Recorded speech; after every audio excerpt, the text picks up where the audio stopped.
Hello everyone, good evening. તો આપણે ગઈકાલે ચેપ્ટર નંબર 10 પૂરું કર્યું હતું. તો હવે આપણે ચેપ્ટર નંબર 15 આંકડાશાસ્ત્ર ધોરણ 11 સાયન્સમાં આપણે ચાલુ કરવાનું છે. તો આંકડાશાસ્ત્ર શરૂ કરતા પહેલાં આપણે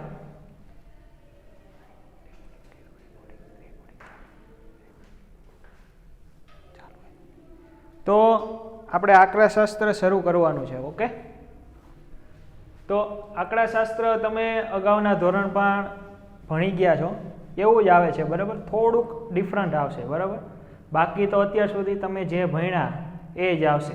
આપણે આ ચેપ્ટરની અંદર 3 ટોપિક મુખ્યત્વે આપણે ભણવાના છે. એક તો મધ્યક, ખાસ આમાં શબ્દ ઉપર ધ્યાન રાખજો. એક તો મધ્યક, બીજું મધ્યસ્થ અને બહુલક બરાબર. આ મેઇન 3 ટોપિક છે. આપણે આ ચેપ્ટર મેક્સિમમ ઓછા સૂત્રમાં આખું ચેપ્ટર ક્લિયર થાય એ રીતે આપણે એનો અભ્યાસ કરશું. એટલે મેક્સિમમ સૂત્ર ઓછા બને બરાબર. વધારે આમાં જેટલા સૂત્ર આપ્યા છે બધા સૂત્રનો આપણે ઉપયોગ નહીં કરીએ, જેમ બને એમ ઓછા સૂત્રનો આપણે ઉપયોગ કરશું બરાબર. અને આપણે મોસ્ટ ઓફ દાખલામાં એકના એક સૂત્રનો ઉપયોગ કરીને જ આપણે આ બધા દાખલા ગણવાના છે બરાબર. આ ચેપ્ટરમાં ઘણા બધા સૂત્ર આવે છે બરાબર. તો એ સૂત્ર આપણે બધા નહીં વાપરીએ, એમાં પછી ટૂંકી રીતનું અલગ સૂત્ર આવે, લાંબી રીતનું અલગ સૂત્ર આવે, એ આપણે કાંઈ જોવાનું નહીં. હું તમને જે સૂત્ર લખાવું એ સૂત્ર જ આપણે બધા જ દાખલામાં આપણે એને એપ્લાય કરવાનું છે બરાબર. તો કેટલા 3 ટોપિક છે મુખ્ય. એક તો મધ્યક, મધ્યસ્થ અને વિચલન બરાબર. તો આ 3 ટોપિકનો આ ચેપ્ટરમાં આપણે અભ્યાસ કરવાનો છે. અને ધોરણ 10માં પણ તમે મધ્યક અને મધ્યસ્થ વિશે થોડો ઘણો ખ્યાલ મેળવો હશે, અથવા તો પૂરેપૂરો મેળવો હોય. તો આ ચેપ્ટર આપણે ધોરણ 11 સાયન્સમાં 30% જે સિલેબસ બાદ કર્યો છે એમાંથી આ ચેપ્ટરમાંથી કંઈ બાદ કર્યું નથી. આ ચેપ્ટર પૂરેપૂરું લીધું છે બરાબર. એટલે કે ધોરણ 11ના જે આપણે કોવિડને લીધે જે 30% સિલેબસ બાદ કર્યો છે એમાં આ ચેપ્ટરમાં એક પણ ટોપિક એને બાદ કર્યો નથી. પૂરેપૂરું ચેપ્ટર લીધું છે બરાબર. એક આ ચેપ્ટર છે અને એક 14મું ચેપ્ટર છે. બીજા ચેપ્ટર મેં જોયા નથી. એટલે 14 અને 15મું ચેપ્ટર છે એ આપણા સિલેબસમાં 100% રહેશે. તો આપણે શરૂઆત કરીએ ચેપ્ટરની. તો સૌથી પહેલાં આપણે મધ્યક વિશે ખ્યાલ રહેવો જોઈએ. તો કે મધ્યક કોને કહેવાય? તો મધ્યક તો સૌ બધાને ખબર જ હશે કે આપણે માહિતીના મધ્યકને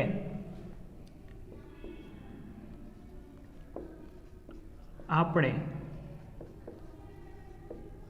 માહિતીના મધ્યકને શેના વડે દર્શાવી છે? x બાર વડે દર્શાવીએ છીએ બરાબર. આપણે કોઈ પણ માહિતીનો મધ્યક હોય તે માહિતીના મધ્યકને આપણે x બાર વડે દર્શાવી છીએ. અને xની ઉપર લીટો એવું વંચાય નહીં. xની ઉપર લીટો એવું વાંચવું નહીં. આપણે શું વાંચવું? x બાર. ઓકે. તો માહિતીનો મધ્યક ગોતવા માટે આપણે શું કરવું પડે? જો કે તમને બધાને ખબર જ છે કે માહિતીનો મધ્યક મેળવવા માટે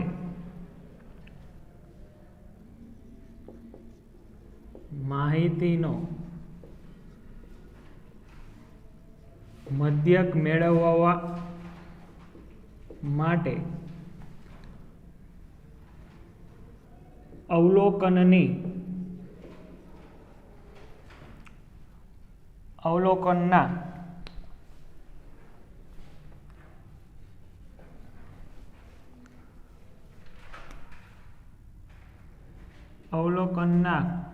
કુલ સરવાળાને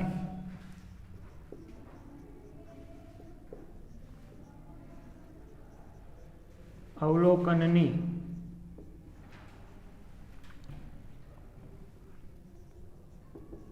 સંખ્યા વડે ભાગવાથી માહિતીનો મધ્યક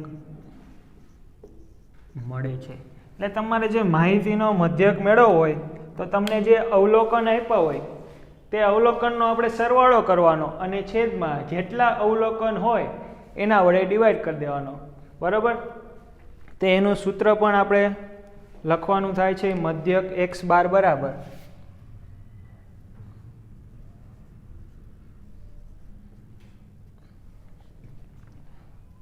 એકના છેદમાં સ્મોલ n સિગ્મા i બરાબર 1 થી n xi, બરાબર. શું આવશે તમારે આ કાઉન્સ કરવો હોય તો કરવાનો, ના કરો તો ચાલશે.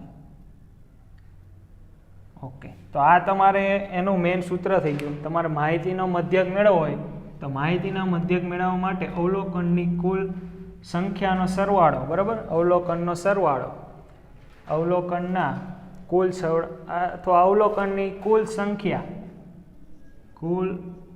સંખ્યાનો સરવાળાને અવલોકનની સંખ્યા વડે ભાગવાથી માહિતીનો શું મળે છે? મધ્યક તમને મળી જાય. તો મધ્યક ગોતવાનું સૂત્ર છે તમારે. જોકે આ બધાને આવડતું જ હશે. હવે આનું એક ઉદાહરણ લઈ લઈએ આપણે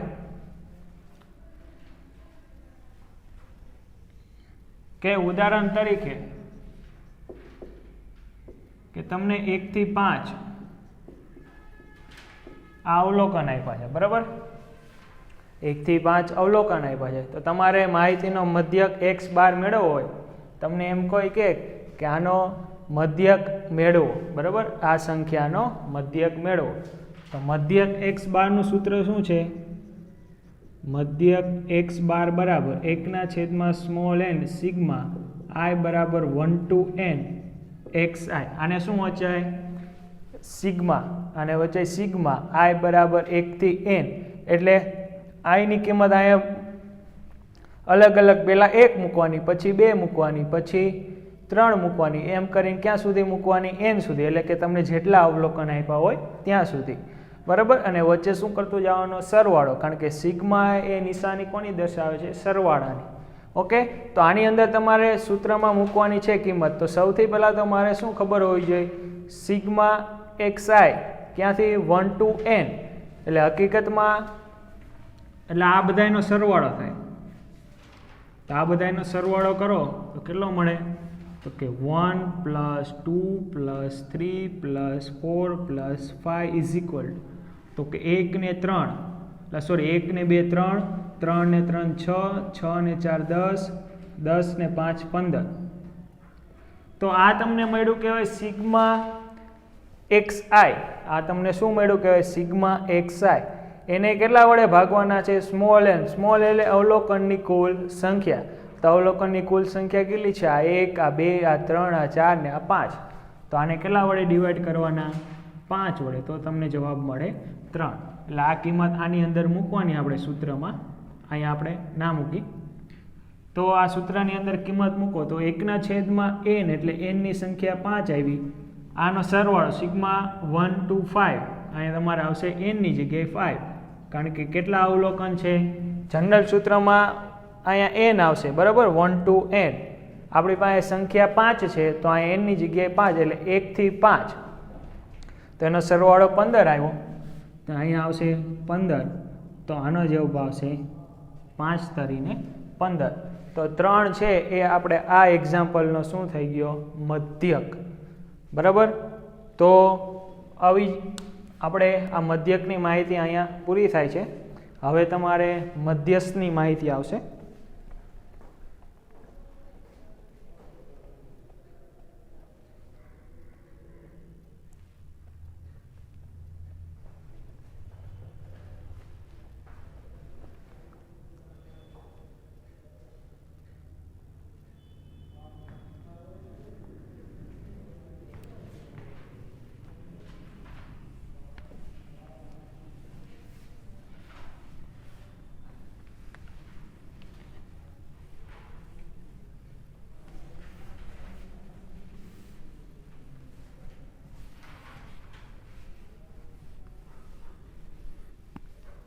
તમારે હવે કંઈ થિયરી યાદ રાખવાની નથી. તમારે ખાલી આ સૂત્ર યાદ રાખવાનું કે સૂત્ર તમારે કઈ રીતનું આવે, બરાબર. મધ્યક મેળવતા તો બધાને આવડે જ તે, અને મધ્યસ્થ મેળવતા પણ બધાને મોસ્ટ ઓફને આવડતું હશે. ભૂલી ગયા હોય એ વાત અલગ છે.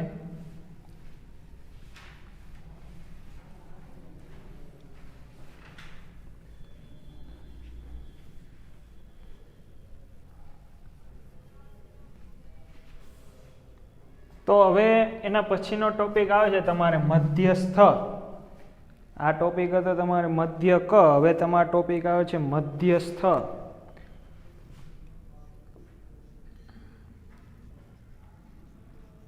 મધ્યસ્થ એને આપણે દર્શાવશું એમ વડે.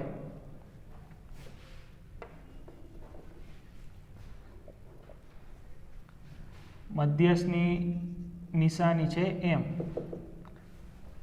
તો તમને માહિતી અહીંયા આપી હોય, એટલે કે અવલોકન આપ્યા હોય, અને જો તમારે મધ્યસ્થ મેળવવાનો થાય, ચલો મધ્યક મેળવતા તો આવડી ગઈ કે તમને જે સંખ્યા આપી છે એ સંખ્યાનો સરવાળો કરો અને જેટલી સંખ્યા આપી છે એના વડે એ સરવાળાને ડિવાઈડ કરો એટલે તમને મધ્યક મળી જાય. હવે તમારે મેળવવાનું છે મધ્યસ્થ. શું મેળવવાનું છે? મધ્યસ્થ. તો મધ્યસ્થ મેળવવું હોય તો તમારે તો સૌથી પહેલાં આપણે શોધવાના સ્ટેપ લખી, બરાબર. એટલે કે થિયરી જેમ આપણે એને સ્ટેપ લખી નાખી, જેથી કરીને તમારે સમજવા માટે થોડીક સરળ પડે. તો સૌથી પહેલાં મધ્યસ્થ મેળવવા માટે તમને જે અવલોકન આપ્યા હોય, એટલે અહીં લખશું સૌ પ્રથમ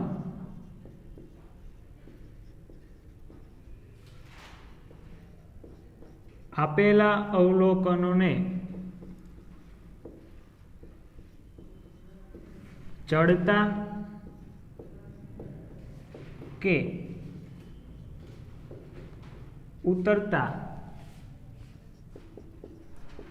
ક્રમમાં ગોઠવો. એટલે કે તમારે કોઈ પણ અવલોકનનો મધ્યસ્થ મેળવવો હોય તો તમને જે અવલોકન આપ્યા હોય એ તો આડાઅવળા આપ્યા હોય, બરાબર. તો એને કાં તો ચડતા ક્રમમાં ગોઠવવાના, કાં તો ઉતરતા ક્રમમાં ગોઠવવાના, બરાબર. આપણે જે બધા દાખલા ગણશું એમાં મોસ્ટ ઓફ આપણે ચડતા ક્રમમાં જ ગોઠવશું, એટલે આપણે આપણી રીત એક જળવાઈ રહી, બરાબર. કોઈ એમ કે મારે ઉતરતા ક્રમમાં ગોઠવવા છે તો એ ઉતરતા ક્રમમાં ગોઠવી શકે, અને એનો જવાબ લાવશો તો બેયનો જવાબ તો કેવો આવશે? સેમ જ આવવાનો. એટલે આપણે એક જ પેટર્ન જળવાઈ રહે. એટલે આપણે જે દાખલા ગણશું મધ્યસ્થ શોધવાના, એ મધ્યસ્થ શોધવામાં બધા જ અવલોકનને આપણે ચડતા જ ક્રમમાં ગોઠવશું, બરાબર. એટલે આ ઉતરતા ક્રમમાં આપણે ગોઠવશું નહીં. તમારે ઉતરતા ક્રમમાં ગોઠવાય તો પણ કંઈ વાંધો નથી, પણ હું જે દાખલો અહીંયા ગણાવીશ એ હું બધા જ ચડતા ક્રમમાં જે અવલોકન છે એને હું ગોઠવીશ, બરાબર. હવે આટલું કામ થઈ ગયા પછી તમારે અવલોકનની સંખ્યા ગણવાની.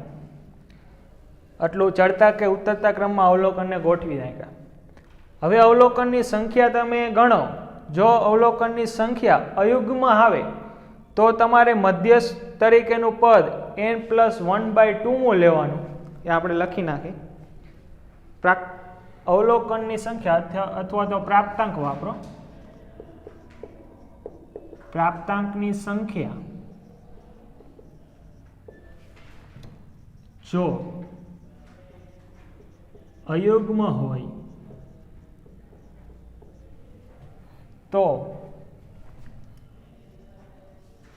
મધ્યસ્થ n+1/2 પદ, બરાબર. એટલે કે તમને જે સંખ્યા આપી હોય પ્રાપ્તાંકોની એ અયુગ્મ હોય તો n+1/2 પદ એને શું કહેવાય? મધ્યસ્થ. એટલે કે તમને અહીંયા જે પ્રાપ્તાંક આપ્યો હોય અથવા તો તમને જે અવલોકનો આપ્યા હોય, પ્રાપ્તાંક અથવા અવલોકન બે વસ્તુ કેવી છે? સેમ જ છે, બરાબર. તો પ્રાપ્તાંકોની સંખ્યા જો તમને અયુગ્મ આપી હોય તો તમને મધ્યસ્થ નક્કી કરવાનું કે તો આ n+1/2 પદ એને શું કહેવાય? આપણે મધ્યસ્થ કહેવાય, બરાબર.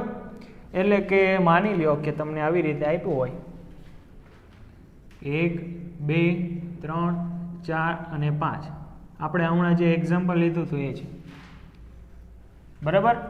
તો આમાં આપણે તમને એમ કે આ માહિતીનો મધ્યસ્થ મેળવો તો સૌથી પહેલાં તો આપણે શું કરવાનું, એને ચડતા કે ઉતરતા ક્રમમાં ગોઠવવાના. તો આ તો ઓલરેડી આપણે ચડતા ક્રમમાં આપેલું જ છે, બરાબર. પછી શું કરવાનું છે, પ્રાપ્તાંકોની સંખ્યા આપણે ગણવાની છે. જો અયુગ્મ હોય તો 1 2 3 4 5 કેવી છે, અયુગ્મ. તો મધ્યસ્થ ગોતવા માટે શું કરવું પડે, n+1 / 2. n એટલે અવલોકનની કુલ સંખ્યા કેટલી છે, 1 2 3 4 ને 5. તો 5 + 1/2 6/2 બરાબર 3. તો આ ત્રીજું પદ એટલે 1 2 3. તો આ ત્રીજું પદ છે એ માહિતીનો શું થશે, મધ્યસ્થ, બરાબર. એટલે અહીંયા સુધી ઓકે. હવે જો કદાચ પ્રાપ્તાંકોની સંખ્યા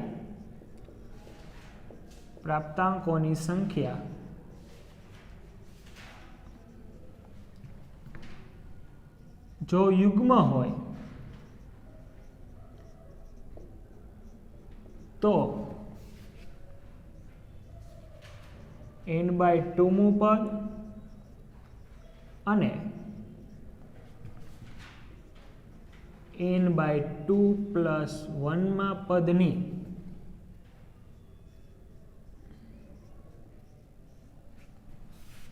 સરેરાશને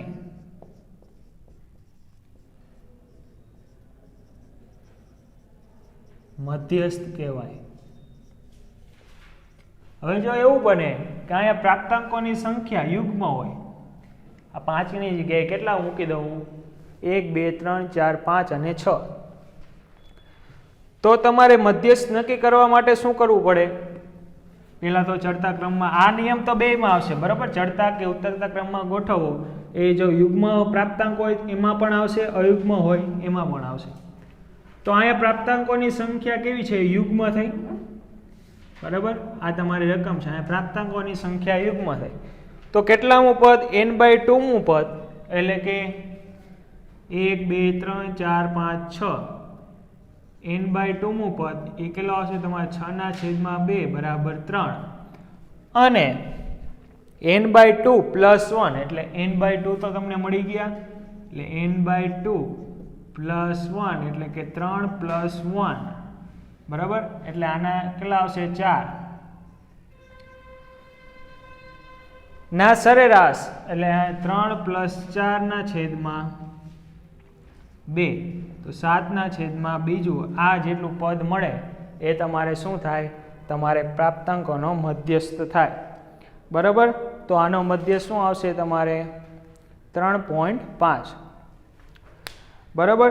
તો n/2 અને n/2 + 1 ના પદની સરેરાશને મધ્યસ્થ કહેવાય. તો આપણે આ મધ્યસ્થને વ્યવસ્થિત આપણે એક ઉદાહરણ દ્વારા સમજાવી દઈએ.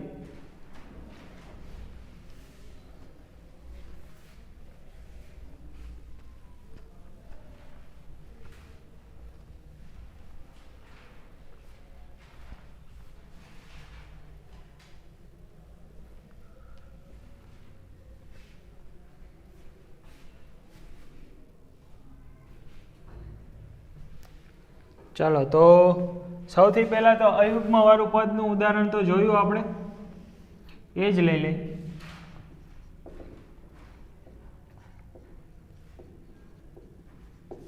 પાંચ, બરાબર છે. આ પદ કેવા છે, પહેલાં તો ચડતા ક્રમમાં ગોઠવવાનો, ચડતા ક્રમમાં ગોઠવેલા છે. તો હવે આ કેવા છે, અયુગ્મ છે. તો અયુગ્મનું મધ્યસ્થ પદ કેટલું આવશે, n+1/2.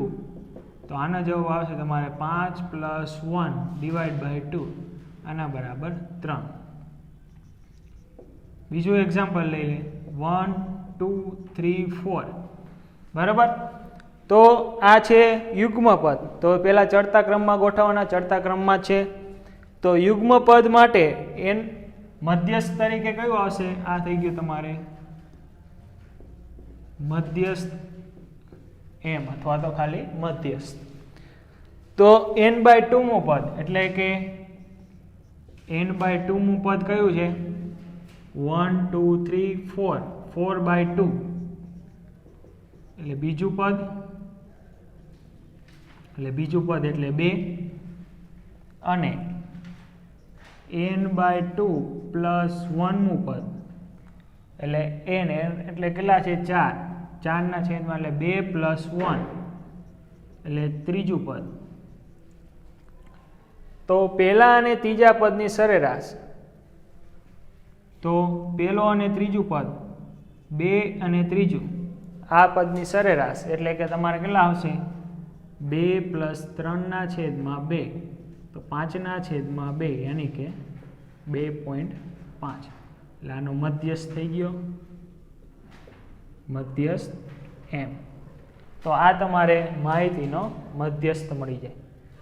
જો આ મધ્યસ્થની વાત પૂરી થાય છે અહીંયા. હવે આવશે તમારે સરેરાશ વિચલન.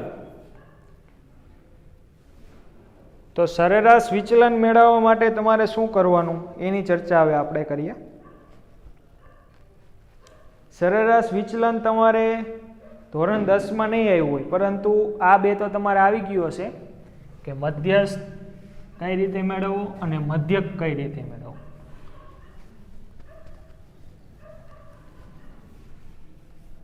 સરેરાશ વિચલન થોડુંક તમારા માટે નવું છે, પણ એ આવડી જાય એવું જ છે. બહુ સરળ છે, બહુ કાંઈ અઘરું છે નહીં.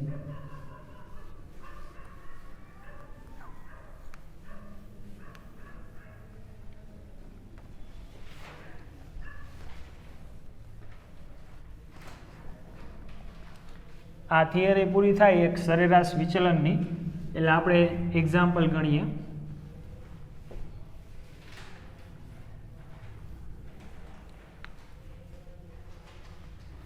તો સરેરાશ વિચલન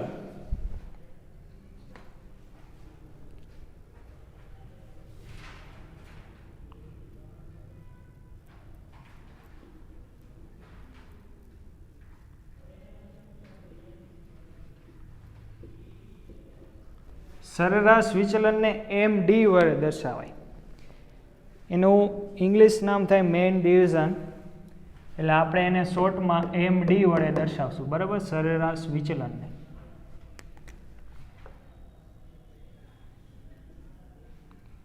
એનું સૂત્ર કંઈક આવી રીતે મેળવાય. જો એમાં બુકમાં એમાં ઘણું બધું લખ્યું છે, પણ આપણે એમાંથી થોડુંક જે મહત્વનું છે એ આપણે લઈ. કોઈ પ્રાપ્તાંક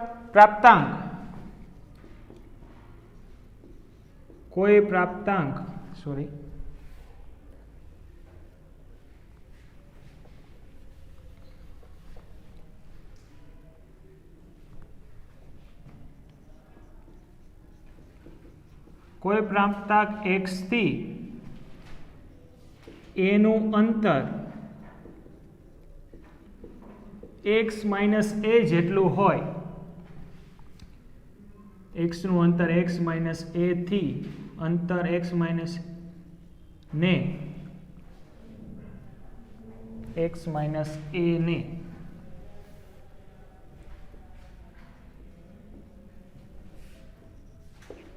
x નું a થી વિચલન કહે.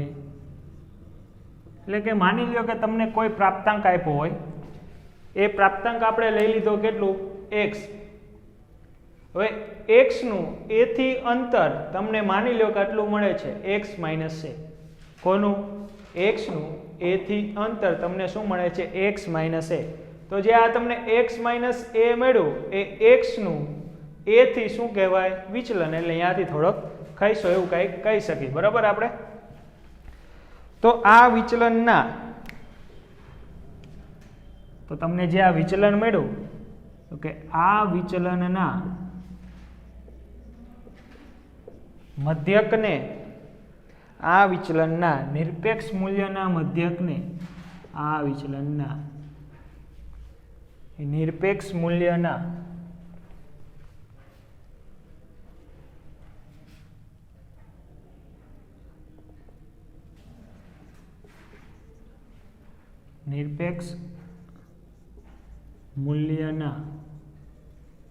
મધ્યકને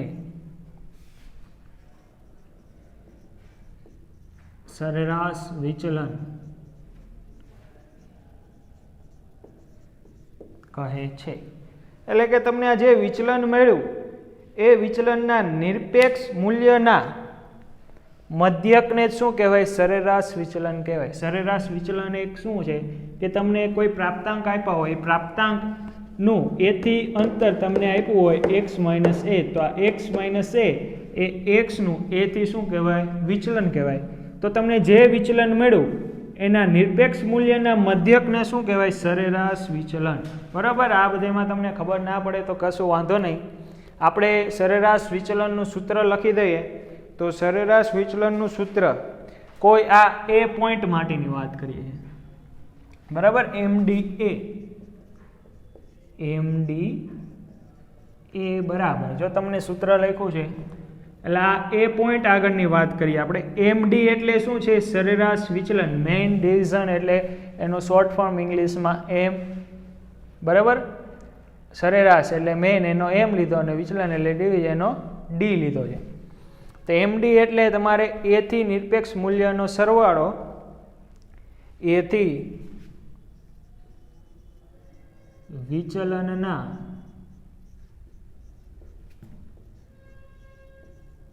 નિરપેક્ષ મૂલ્યનો સરવાળો છેદમાં અવલોકનની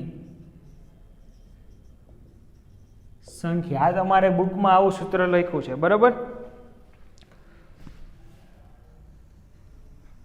તો એને આપણે ગાણિતિક ભાષામાં લખવું હોય તો એમડી એ બરાબર શું છે? એથી વિચલનના નિરપેક્ષ મૂલ્યનો સરવાળો, એટલે 1/n તો આવશે, સિગ્મા i બરાબર 1 to n xi માઇનસ એ. એટલે આ શું થઈ ગયો કે એનો નિરપેક્ષ મૂલ્યનો સરવાળો, એટલે કે આટલું અંતર તમને મળ્યું. બરાબર. આવું અંતર તમારે x થી a સુધી જ મળ્યું. બરાબર. તો x થી b હોય, x થી c હોય, x થી d હોય, તેવા ઘણા અવલોકન આવે એટલે પ્રાપ્તાંક આવે. તો એનું અંતર એટલે 1/n સિગ્મા i બરાબર 1 to n xi માઇનસ એ. બરાબર. માનાંકમાં xi માઇનસ એ. તો આ થઈ ગયું તમારે સૂત્ર એમડી એ બરાબર માનાંકમાં xi માઇનસ એ ના છેદમાં આખું n આવશે. બરાબર. તો હવે તમને એમ પૂછે કે સરેરાશ મધ્યક મેળવો. તમને એવું પૂછે કે શું પૂછે કે મધ્યકને સાપેક્ષ સરેરાશ વિચલન મેળવો. તમને એવું પૂછ્યું છે. આ તો પૂછશે જ. બરાબર. પણ આ સૂત્ર તમારે યાદ રાખવાનું કે આનું સૂત્ર શું થાય સરેરાશ વિચલનનું? તો સરેરાશ વિચલનનું સૂત્ર થશે 1/n સિગ્મા i બરાબર 1 to n માનાંકમાં xi માઇનસ એ. પરંતુ હવે એવું પૂછશે કે મધ્યકને સાપેક્ષે સરેરાશ વિચલન શોધો. તમારું પહેલું જ એક્ઝામ્પલ એવું છે કે મધ્યકને સાપેક્ષ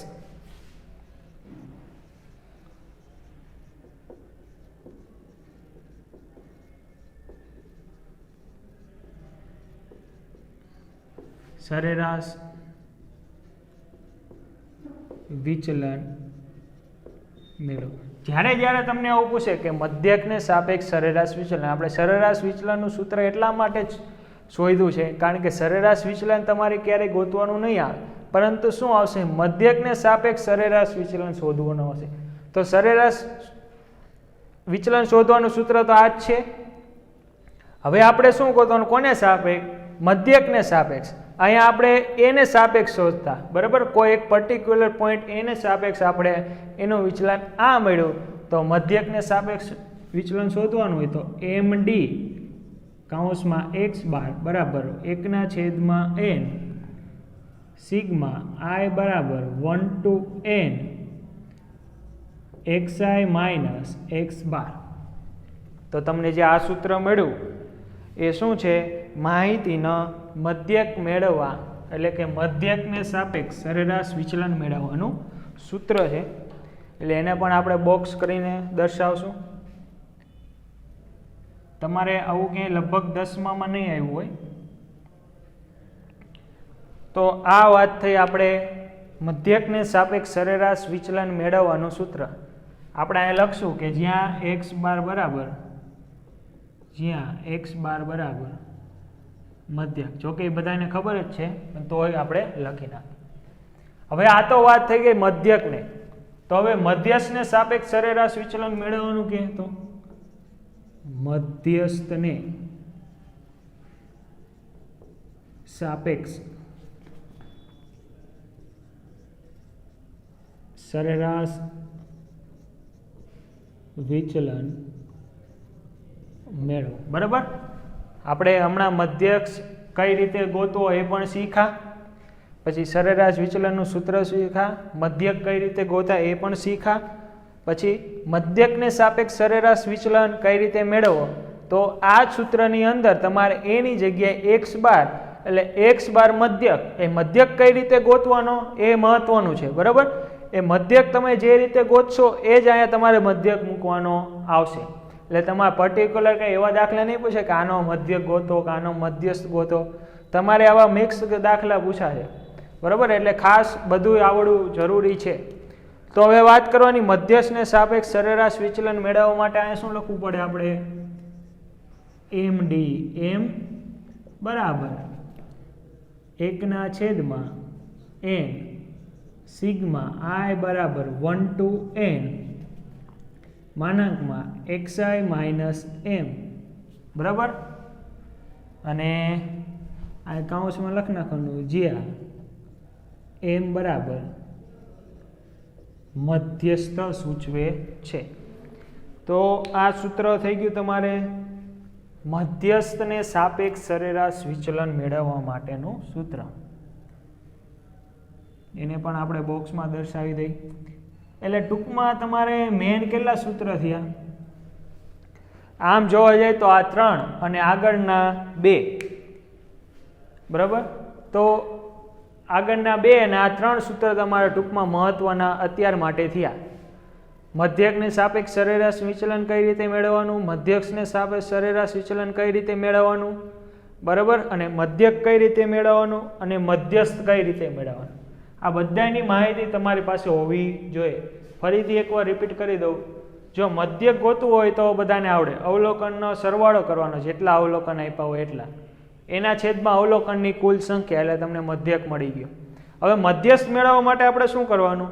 તો સૌથી પહેલા આપણે પ્રાપ્તાંક જોવાના, પ્રાપ્તાંક ગણવાના. બરાબર, અને જો અયુગ્મ હોય કે યુગ્મ હોય એ પહેલા નક્કી કરવાનું. બરાબર, એ નક્કી થઈ જાય પછી આપણે તમારા પ્રાપ્તાંકોને ચડતા અથવા તો ઉતરતા ક્રમમાં ગોઠવવાના. આપણે નક્કી કર્યું ચડતા ક્રમમાં ગોઠવવાનું.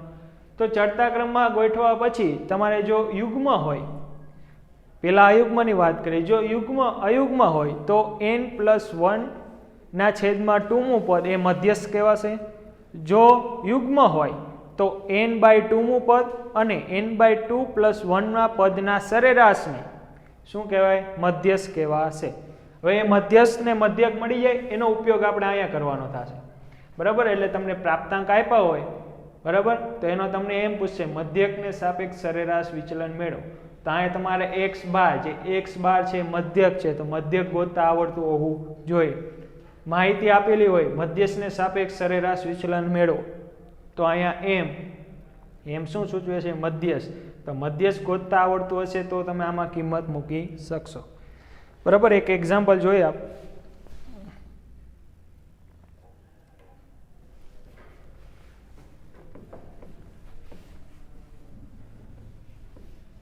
ઉદાહરણ નંબર 1, રકમ જો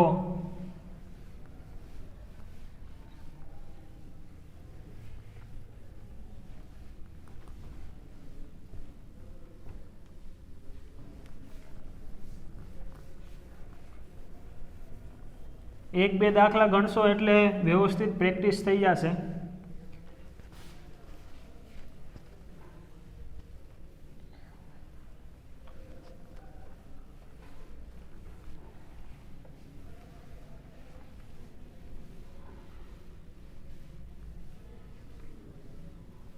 અને એક બીજી વસ્તુ કે કેલ્ક્યુલેટર જેને ખરીદી ના કર્યું હોય એ ખરીદી કરી લેજો.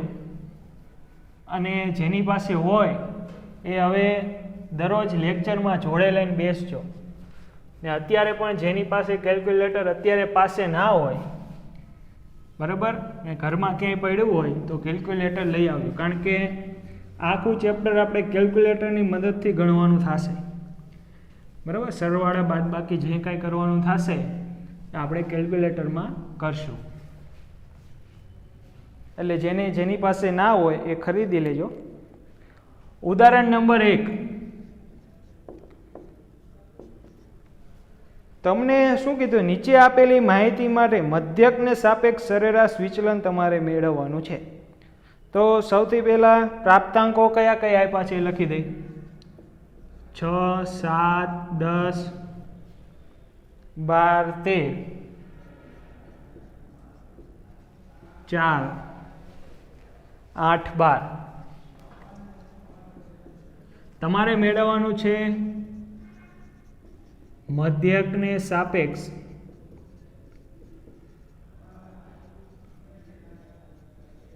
સરેરાશ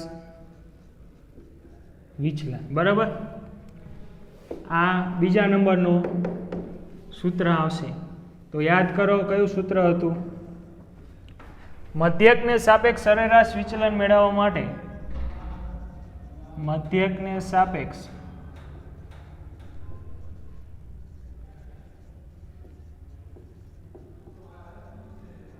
સરેરાશ વિચલન બરાબર MD. કોને સાપેક્ષ છે? મધ્યકને સાપેક્ષ.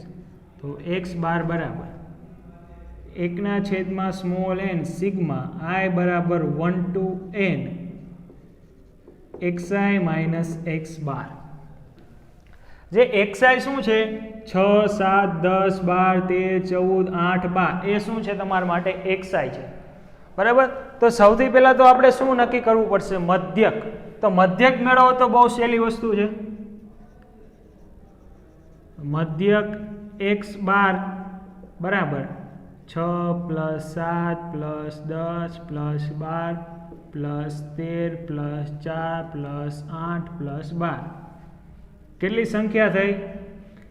1, 2, 3, 4, 5, 6, 7 ને 8. તો અહીંયા 8 આવશે.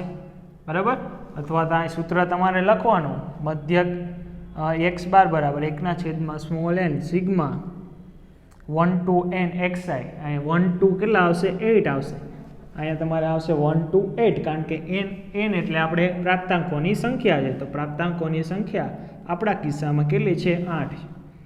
તો ઉપરનો તમારે અહીં સરવાળો કરવાનો આવશે. આ સરવાળો તમને મોઢે થાય નહીં. મોઢે થાય પણ વાર લાગે. આપણે એક્ઝામ દેવા જાય તો આ મોઢે કરશો તો તમારે બહુ વાર લાગશે. એના કરતાં તમારે શું કરી નાખવાનું કે એક મસ્તીનું કેલ્સી લઈ આવવાનું ગામમાંથી.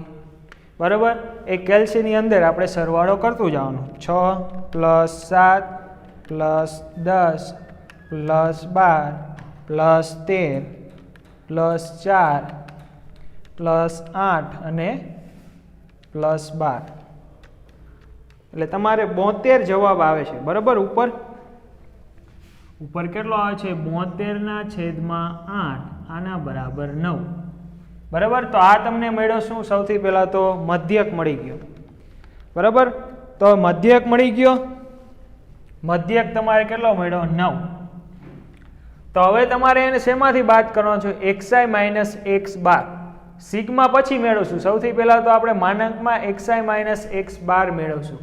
બરાબર, તો અહીં લખશું આપણે માનાંકમાં xi માઇનસ x બાર બરાબર દરેક પ્રાપ્તાંક માટે એવું લખી નાખી. બરાબર, નકર એટલા માટે કરશું તો એક જ મળશે. દરેક પ્રાપ્તાંક xi માટે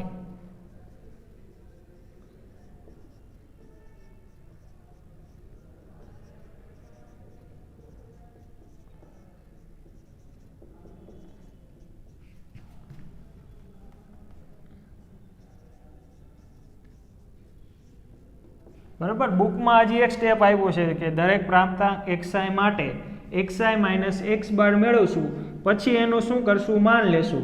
આપણે સૌથી પહેલેથી જ માન લઈ લઈએ. બરાબર, એટલે માન લેવાનો મતલબ શું હોય કે તમારે માઇનસ વાળું હોય એ પણ પદ કેવું થઈ જાય? પ્લસ થઈ જાય. એટલે ટૂંકમાં તમારે શું કરવાનું, આ માનવાળું પદ અહીંયા લેવાનું મૂકવાનું છે. તો તમારે મધ્યકમાંથી આપેલા પ્રાપ્તાંકોને વારાફરતી બાદ કરતા જવાનો. તમારે જવાબ માઇનસ આવે તોય કેવો લખવાનો, પ્લસ લખવાનું, કારણ કે અહીંયા શું આવે છે, માનક. માનકની બહાર આપણે આવે તો એનો શું થાય, પ્લસ થઈ જાય.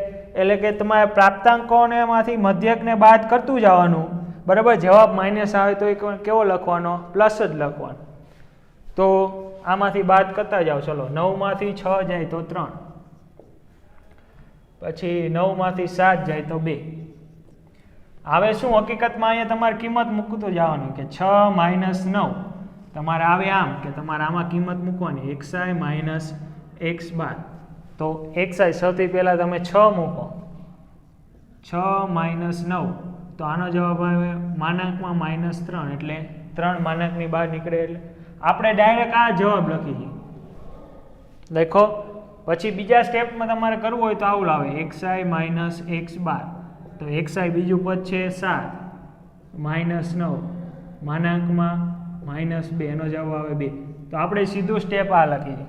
એટલે આ બધું લખવામાં પાછળ આપણે ટાઈમે ના બગાડો અને પરીક્ષામાં આવી રીતે વેલિડ પણ છે. હવે ત્રીજું સ્ટેપ શોધવું હોય તો તમારે પાછું આમ કરવું પડે xi માઇનસ x બાર. તો ત્રીજું સ્ટેપ કેટલું છે 10. તો માનાંકમાં 10 માઇનસ 9 તો આનો જવાબ આવે માનાંકમાં 1, તો એના બરાબર 1. તો આપણે સીધું શું લખશું 1. અહીંયા આપણે લખશું 1. હવે 9 માંથી 12 જાય એટલે 3, પછી 9 માંથી 13 જાય એટલે 3 ને 1 4, પછી 9 માંથી 4 જાય તો કેવા આવશે -5. -5 માનાંકની બહાર આવશે તો કેવા થશે +5.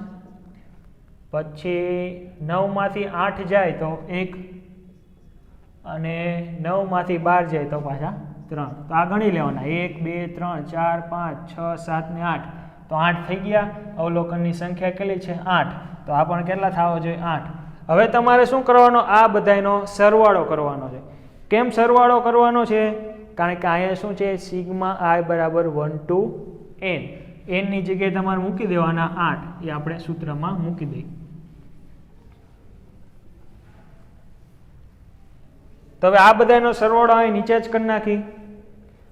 તો હવે તમારે શું કરવાનું, સિગ્મા i બરાબર 1 to 8 xi માઇનસ x બાર બરાબર કેટલા આવશે કે 3 + 2 + 1 + 3 + 4 + 5 + 1 + 3.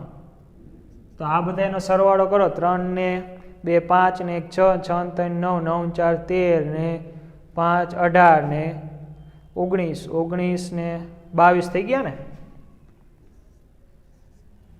તો તમારે બધાનો સરવાળો કેટલો આવે છે 22 આવે છે. ઓકે, અહીંયા સુધી બધા રેડી. તો હવે તમારે શું કરવાનું કે આની અંદર કિંમત મૂકી દેવાની. તો 1/છેદમાં સ્મોલ n ની જગ્યાએ અહીંયા 8 આવી જશે.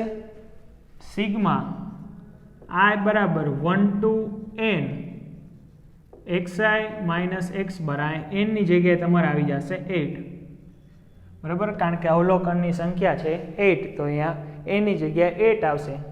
તો અહીંયા આવશે તમારે 1/8 કૌંસમાં. હવે આટલાનો જવાબ કેટલો આવ્યો, સિગ્મા i બરાબર 1 to 8 નો અહીંયા તમે મેળવો છે, જુઓ કેટલો આવ્યો 22. તો અહીંયા આવશે 22. તો 22/8 કરો એ તમારો જવાબ. 22/8 એટલે 2.75. આનો જવાબ આવે 2.75, બરાબર. કેલ્ક્યુલેટરમાં તમારે કરવાનું તો કે md x બાર તમારે કેટલો આવ્યો 2.75. તો આવી રીતે આપણે બધા દાખલા ગણવાના છે. આમાં તમારે શું હતું, તમને આ પ્રાપ્તાંક આપ્યા હતા, આનો મધ્યક મેળવવાનો કે તો બહુ ઇઝી થઈ જાય, બરાબર. આનો મધ્યક ખાલી મેળવવાનો કે તો બહુ ઇઝી વસ્તુ થઈ જાય. પરંતુ તમારે નવો શબ્દ આવ્યો છે, મધ્યકને સાપેક્ષ સરેરાશ વિચલન તમારે મેળવવાનું છે. તો મધ્યકને સાપેક્ષ સરેરાશ વિચલન મેળવવા માટેનું સૂત્ર આ છે, બરાબર. આ સૂત્ર આ છે તમારા માટે.